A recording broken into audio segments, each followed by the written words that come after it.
소통이 제대로 되지 않아서 어려움을 겪었던 경험이 있습니까?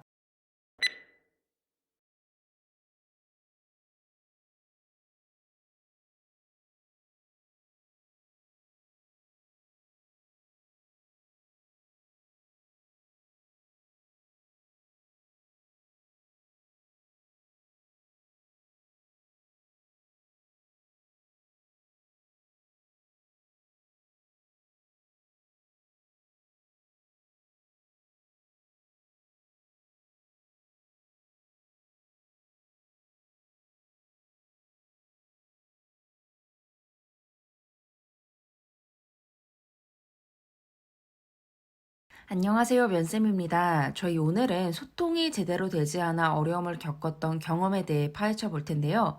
이 소통이라는 게 저희가 매번 말하지만 또 매번 중요합니다. 요즘 저한테 수업 오셨을 때 소통이란 말을 하면 저는 그 말을 쓰지 말라고 말씀을 드려요. 왜냐면 다들 소통을 잘한다고 하니까 면접관이 잘 믿지를 않거든요. 그리고 그럼 네가 생각하는 소통이 뭐야? 라고 꼬리를 물기 때문에 이 소통이란 단어를 조심하시라고 말씀드립니다.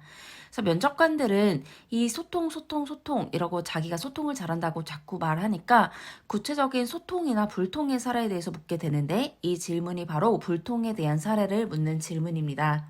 또한 여러분이 여기에서 대학생 팀플 과정에서 뭐 일정을 제대로 못 잡아서 어려웠다 이런 걸 말씀을 하시게 되면 저 친구가 아직 소통이 뭔지 잘 모르는구나, 업무에서 소통이 뭔지 잘 모르는구나 라고 알 수밖에 없기 때문에 여러분이 웬만하면 실무 경험이나 사회생활 경험 속에서 소통이 되지 않았던 경험을 말씀하시면서 나는 직장에서 일할 준비가 되어 있다 라고 표시를 해주시는 게 좋습니다.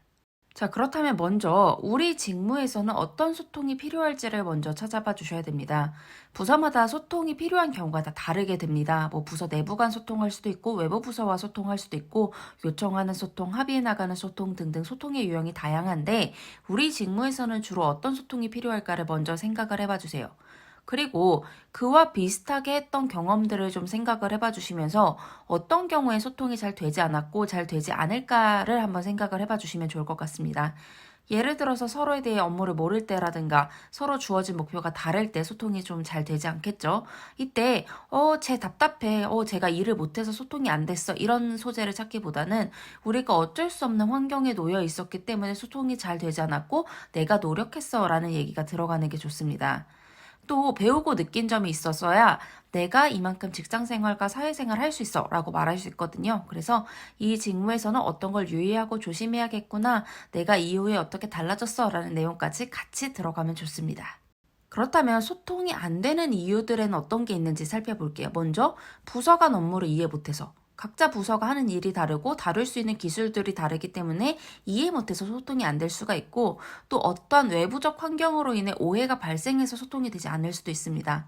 또는 신입이고 상대가 신입이기 때문에 업무가 미숙해서 혹은 상대가 기록하거나 기억하지 못해서 소통이 안 됐을 수도 있어요.